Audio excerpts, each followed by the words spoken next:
자, 오늘 본문에 교회라는 말이 참 많이 나옵니다. 그의 몸된 교회를 위하여 내 육체에 채운다. 내가 교회의 일꾼 된 것은.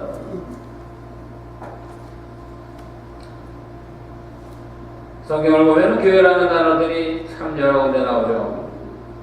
그런데요, 원문을 보면은 이 교회라는 단어가 두 가지로 나옵니다. 즉, 두 가지의 뜻이 조금 다르게 사용된다는 얘기입니다. 신약 성경에 나오는 교회라는 단어는 먼저 큐리아칸이라는 단어가 있습니다. 주의 집이란 뜻이 있습니다. 오늘 기도 중에도 나왔지만 센츄어리, 교회 예배당 또는 건물이라는 의미가 있습니다. 다른 하나는 에클레시아란 말입니다.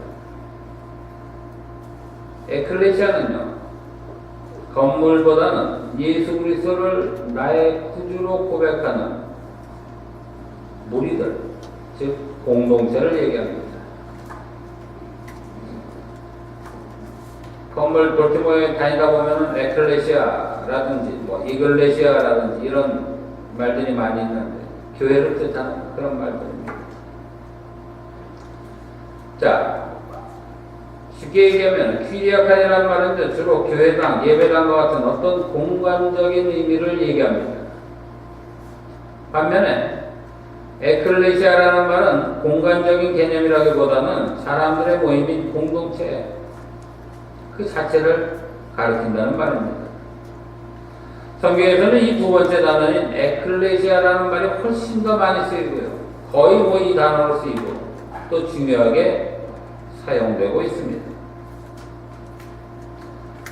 그런데 전통적으로 한국교회에서 또 한인교회에서 교회라고 할 때는요, 우리가 얘기하는 교회는 이 에클레시아라는 말보다는 큐리아칸이라는 말, 즉 건물로서의 교회를 이해하는 경우가 훨씬 더 많다는 것입니다. 여러분은 어떻게 생각하십니까? 보통 교회라고 하면은 무엇이 먼저 생각나십니까?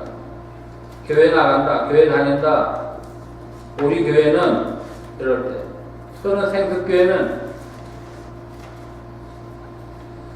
예배당이나 건물이 있는 이곳이 생각나십니까? 아니면 같이 신앙생활하는 성도들이 생각나십니까? 함께 찬송하고 함께 기도하면서 하나님의 뜻을 이루기 위해서 봉사하고 헌신하는 사람들, 그 사람들이 먼저 생각난다면 우리는 교회를 제대로 이해하고 있는 것입니다. 그러나 교회라고 할 때 건물이 먼저 생각난다면 그것은 그만큼 우리의 교회에 대한 개념이 조금 잘못되어 있다는 얘기입니다. 마태복음 16장에 보면요, 예수님께서 이렇게 말씀하십니다. 베드로의 신앙 고백을 들으신 다음에 너는 베드로라, 내가 이 반석 위에 내 교회를 세우리니 음부의 권세가 이기지 못하리라. 자, 그러면은 베드로의 고백이 무엇입니까? 주는 그리스도요 살아계신 하나님의 아들이십니다. 흔히 물고기 표시가 있고요, 그 안에 익투스라는 말이 있는데 바로 이 고백의 앞머리자를 따서 쓴 표식입니다. 지금도 자동차에 물고기를 많이 붙이고 다니고요, 초대교회에 그 지하 땅굴 속에서 사람들은 물고기 표시를 하면서 서로의 생존을 지켰습니다. 그 물고기 사이에 들어가 있는 앞머리 글자들이 익투스란 말인데 주는 그리스도여 살아계신 하나님의 아들이십니다. 이 고백입니다. 이 고백 위에 교회를 세우시겠다고 주님께서 약속하셨는데 이때 사용되는 단어가 바로 에클레시아, 이 고백 위에 믿음의 공동체를 이루겠다는 얘기입니다. 하나님을 주인으로 모시고 이 땅에 그리스도의 몸이 되어서 그리스도의 뜻을 이루어가는 택하신 백성들, 그 신앙 공동체가 바로 교회라는 얘기입니다.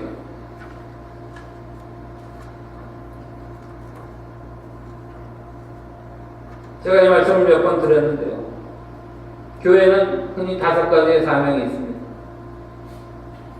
물론 교회가 해야 될 일들이 굉장히 많습니다. 그러나 그것을 정리해보면 5가지로 요약을 할 수가 있습니다. 첫 번째는 예배입니다. 예배는 하나님을 주인으로 고백하는 것입니다. 예수 그리스도를 구세주로 고백하는 것입니다. 그래서 믿는 사람들은 반드시 하나님께 예배해야 됩니다. 우리를 창조하셨을 뿐만 아니라, 그래서 창조하신 하나님, 천지를 창조하신 하나님 이렇게 부릅니다. 또 우리를 구원하신 하나님, 우리를 인도하신 하나님, 그 하나님을 찬양하고 경배하는 일이 바로 예배 드리는 일입니다. 교회는 예배하는 공동체입니다. 그래서 이 땅에 있는 모든 사람들이 하나님을 예배하는 그날까지 교회는 이 땅에 존재하게 됩니다. 이것이 바로 마태복음 28장에 나오는 예수 그리스도의 약속입니다. 땅 끝까지 복음이 전해질 때까지 교회는 이 땅에 존재하는 것이고 교회는 예배를 드리는 것입니다.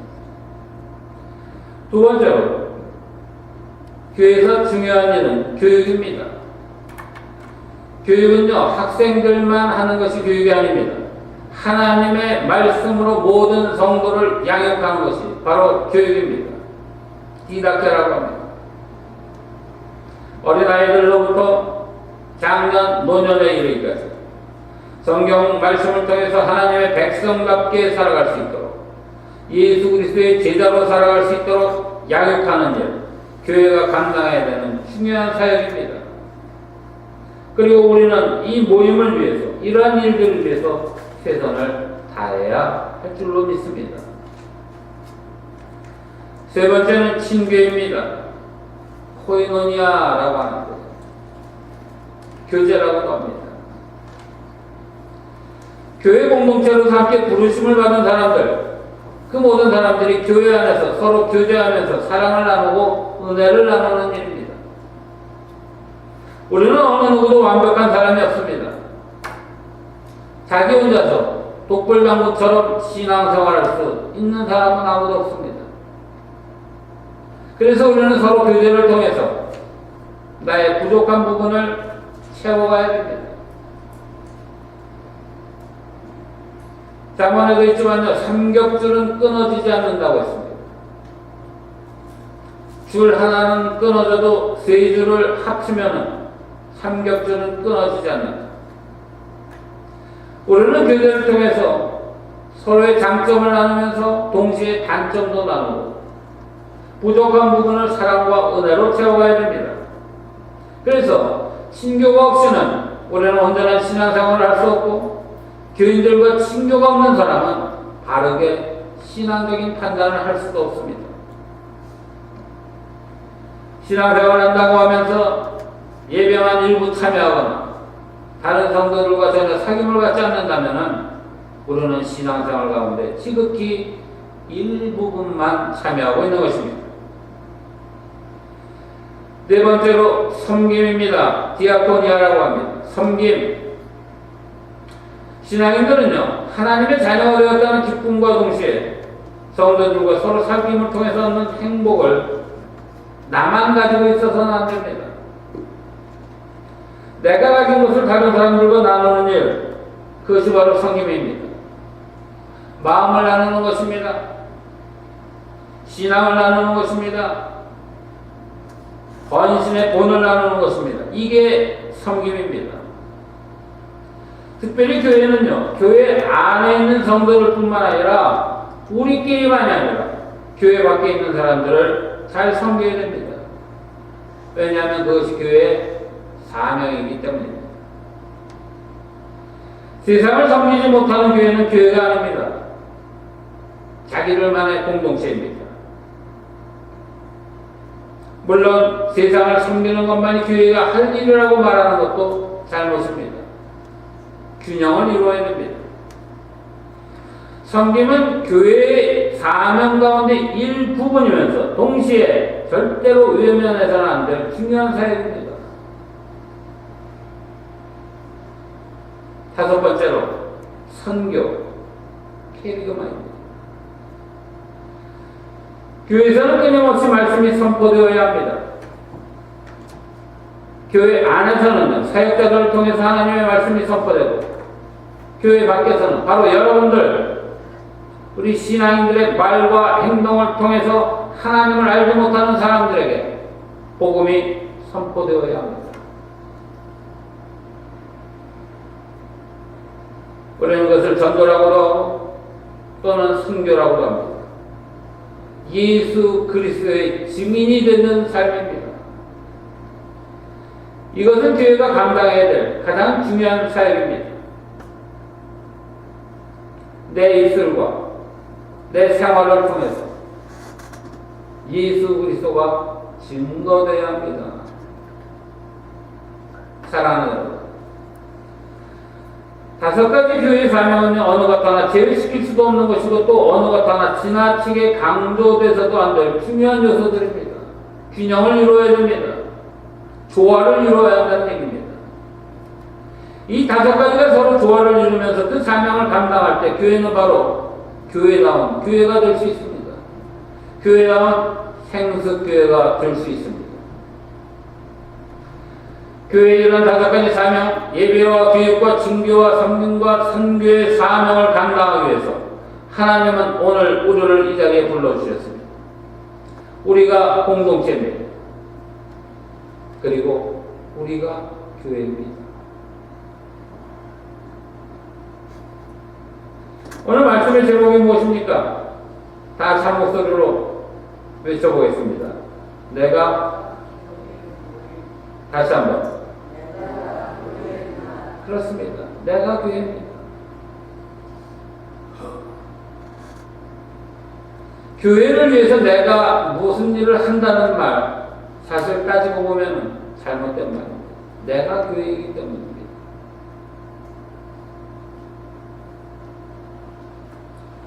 세상 사람들이 바라보는 교회는 바로 여러분입니다. 믿지 않는 사람들은 여러분 한 사람 한 사람을 통해서 교회를 보고 있습니다. 교회를 느끼고 있습니다. 교회를 평하고 있습니다.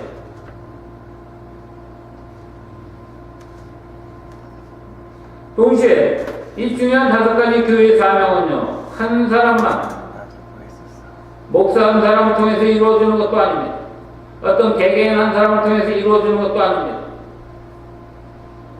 모든 성도가 힘을 합쳐서 그 사명을 감당할 때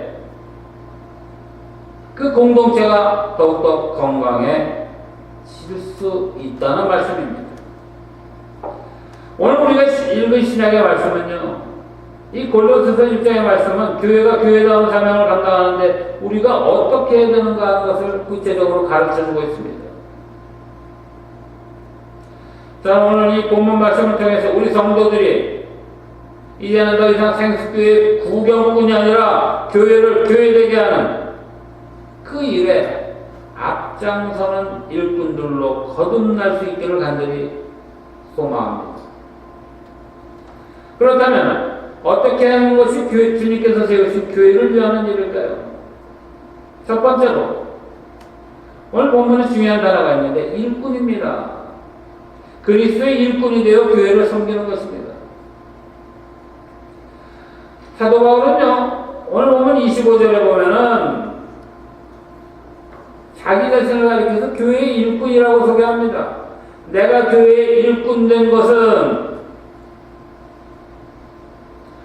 하나님이 너희를 위하여 내게 주신 직분을 따라 하나님의 말씀을 이루려 함이니라. 여러분, 이 말이 마음속에 와닿지 않으십니까? 내가 하나님의 일꾼이 된 것은 하나님이 너희를 위하여 내게 주신 직분을 따라 하나님의 말씀을 이루려 합니다. 일꾼 된 것은 하나님의 말씀을 이루기 위함입니다. 내게 직분을 주신 것, 사명을 주신 것, 그것은요, 내 목표를 이루기 위함이 아닙니다. 하나님의 말씀을 이루기 위함입니다. 오늘 본문 앞서 있는 23절에도 복음의 일꾼이 되었노라 라는 그런 고백이 있습니다. 일꾼에도 참 급수가 있습니다. 누가 시키지 않아도 스스로 자신이 할 일을 깨닫고 일하는 사람은 특급 일꾼이라고 합니다. 여기저기 좌우를 살펴가지고 눈치를 봐가지고 아 내가 할 일이구나 깨닫는 사람 1급 일꾼입니다. 다른 사람이 이야기해주면 그때서야 깨닫고 아차 하고 일하는 사람 2급입니다. 내 일만 내게 주어진 일만 하는 사람 3급입니다. 재차 몇 번에 걸쳐서 얘기를 듣고서야 일하는 사람 4급입니다. 얘기가 아니라 2번, 3번 책망을 받고서 겨우 움직이는 사람 여기서부터 별로 쓸모없는 사람인데 5급입니다. 누가 뭐라 하든지 자기 고집대로만 일하고 제멋대로 하는 사람 위험한 일꾼입니다. 6급입니다. 일할 능력이 있으면서도 게으름과 무관심으로 일하지 않는 사람 있으나 마나한 사람입니다. 7급입니다.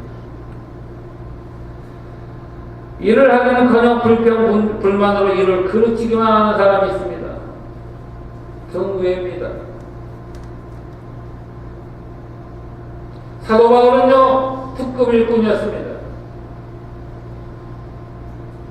그는 24절에서 이렇게 고백합니다. 나는 너희를 위하여 받는 괴로움을 기뻐하고 그는 하나님의 뜻을 이루기 위해서 받는 괴로움까지도 기뻐했습니다. 그리스도의 남은 고난을 그의 몸된 교회를 위하여 내 육체에 채우노라. 그리스도의 남은 고난이 무엇입니까? 주님께서 우리에게 남겨주신 십자가입니다. 각자의 십자가를 지고 나를 따르라. 또는요 주님께서 우리에게 명하신 사명입니다. 모든 족속에게 복음을 전하는 것. 그런 모든 고난과 주님께서 주신 사명을 내 육체에 채운다. 얼마나 멋진 고백입니다. 내 육체에 채운다. 고난까지도 내 육체에 채울 수 있는 사람. 그러나 몸된 교회를 위하여 주의 몸된 교회를 위하여 고난받는 것조차 두려워하지 않았습니다. 누가 뭐라고 할지라도 그는 수십 번의 죽음의 공포를 넘겼습니다. 끝까지 그를 죽이려고 따라다니는 무리들이 있었고요. 죄인의 신분으로 억울하게 누명을 쓰기도 했고요. 맞기도 참 많이 맞았습니다. 누가 시기하고 질투해도 누가 마음 상하는 이야기를 해도 그것이 주의 몸된 교회를 위해서 자신이 마땅히 받아야 될 고난이라고 한다면 오히려 기쁜 마음으로 받겠다는 것입니다. 이것이 진정으로 일꾼된 자의 고백입니다. 교회를 위해서 주님의 남은 고난을 내가 받는 것. 여러분, 우리가 교회를 섬기면서 내가 영광을 받고 내가 칭찬을 받으려 한다면 그런 사람은 일꾼이 될 수가 없습니다.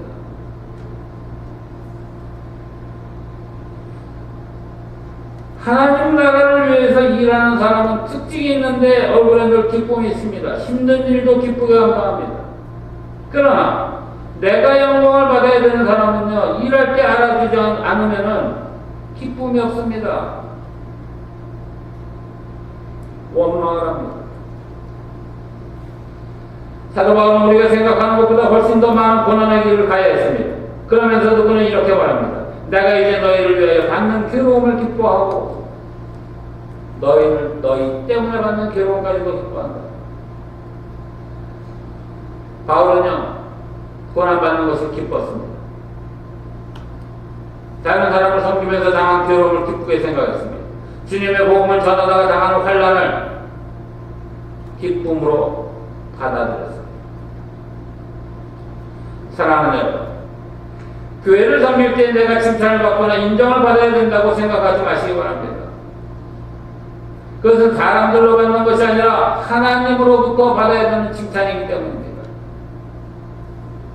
하나님께 받을 칭찬을 저축하시기 바랍니다. 내가 칭찬을 받고 사람들로부터 참 훌륭한 일꾼이라고 인정을 받아야 된다면 그 섬김이 얼마나 힘든지 모릅니다.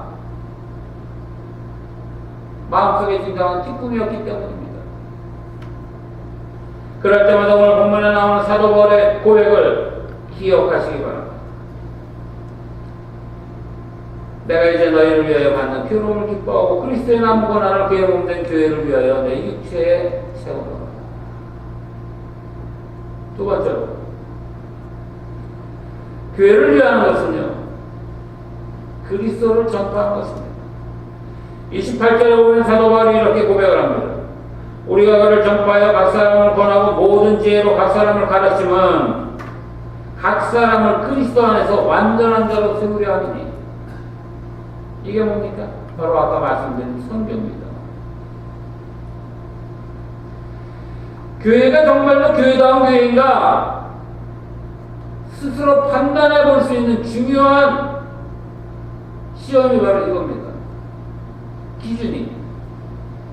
교회가 교회 밖에 있는 사람들에게 어떻게 비춰주고 있는가를 가늠하는 일입니다. 교회가 세상에 대해서 빛과 소금이 되지 못한다면 교회로서의 사명을 감당할 수가 없습니다.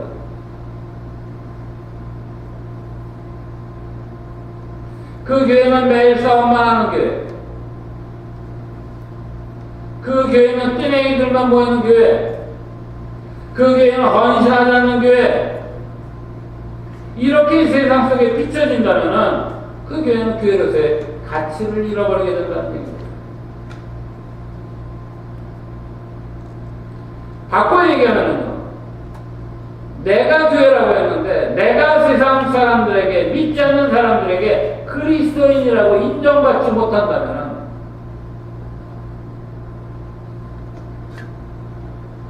그것은 내가 믿음의 사람도 아니고 공동체도 아니고 인정받는 교회도 되지 못하게 될 줄로 믿습니다. 예수 믿는 사람들이 예수 믿지 않는 사람, 예수 믿는 사람들이 믿지 않는 사람들에게 손가락질 당하고, 만약에 예수 믿는 사람도 별 수 없구만이라는 말을 듣는다면 우리는 더 이상 그리스도인다운 모습을 보여줄 수가 없습니다. 베드로전서 2장 9절에 보면은 하나님의 아름다운 덕을 선전하기 위해서 우리가 왕같은 제사장으로 부름을 받았다라고 고백을 합니다.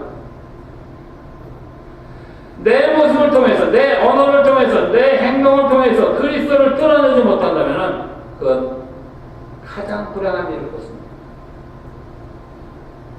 교회를 알지 못하는 사람들에게 하나님의 사랑을 보여주고 그리스도를 증거하기 위해서 교회는 존재해야 됩니다.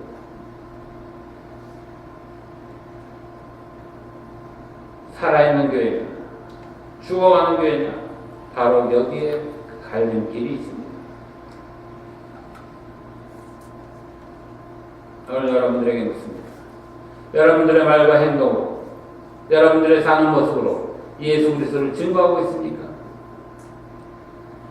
만약 오늘 우리 생수교회가 벌써 모여있는 믿지 않는 사람들에게 하나님의 사랑을 보여주고 그리스도의 구원을 드러내는 일을 하고 있다고 판단이 된다면 우리는 살아있는 교회고, 그렇지 못하다면 우리는 죽어가는 교회입니다. 세 번째로, 이런 모든 사역들이 내 능력만 가지고 안 된다는 사실을 우리가 깨달아야 됩니다. 그런 일들을 어떻게 합니까? 우리는 힘이 듭니다. 우리는 너무나 작은 교회입니다. 우리는 능력이 없습니다. 가진 게 없습니다. 수만 가지 얘기들을 합니다. 오늘 본문 마지막 절에서 사도 바울은 그런데 이런 고백을 합니다. 이를 위하여 나도 내 속에 능력으로 역사하시는 이의 역사를 따라 힘을 다하여 수고하노라. 그 똑똑하고 그 위대한 바울도 고백을 합니다. 내 힘으로만은 안 된다, 이 얘기입니다. 이 일을 위해서 내가 앞장선다가 아니라 내 속에서 능력으로 역사하시는 이의 역사를 따라서.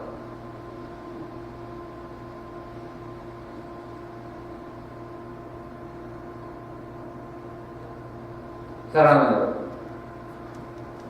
하나님의 일꾼은요, 적어도 하나님의 일꾼은 자신의 힘이나 자신의 지혜만 의지해서 일하지 않습니다. 하나님의 일꾼은 하나님의 능력과 하나님의 지혜로 일을 합니다. 하나님께서는 우리를 하나님의 일꾼, 그리고 교회의 일꾼이 되게 하시려고 우리에게 성령을 주셨습니다. 맡겨진 사명을 감당하기 힘든 것을 알기 때문에, 우리 스스로 할 수 없다는 사실을 분명히 아시기 때문에 우리에게 성령을 보내주셨습니다. 성령과 함께 일하도록 명하셨습니다.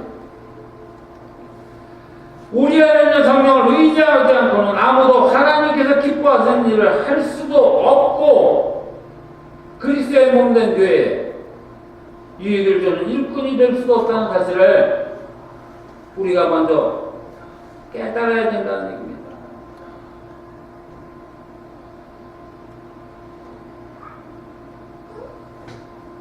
그리고 이제 우리가 일한 그 결과는 두 가지 기준에 의해서 판단되어야 합니다. 우리가 이렇게 최선을 다해 하는 일들, 우리가 한 일이 결국 하나님의 영광을 드러내는 일인가? 라는 그런 기준입니다. 지금 내가 하고 있는 일이 하나님의 영광을 드러내는 일인가? 두 번째로, 지금 내가 하는 일이 교회에 유익을 주고 교회에 덕을 세우는 일인가? 마지막 기준입니다. 오늘 내가 하는 일 하나님의 영광을 드러내는 일입니까? 오늘 여러분들 한 사람 한 사람이 하는 일이 교회에 유익을 주고 교회에 덕을 세우는 일입니까? 그렇지 못하다면 그것은 하나님이 원하시는 일이 아닙니다. 사랑하는 여러분,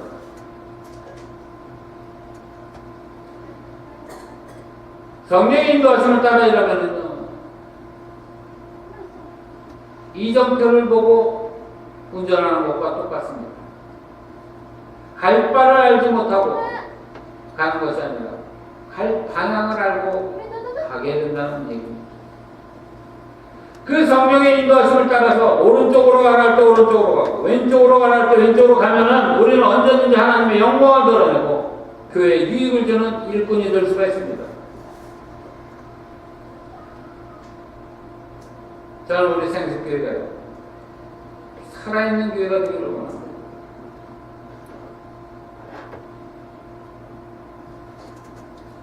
작년에 밖에 내놨던 화분이 있는데 잘라가지고 어떻게든 살려보려고 집 안에 두었었습니다. 봄이 되가니까 새싹이 그 안에서 나옵니다. 죽은 것 같았던 마른 가지에서 새싹이 나옵니다.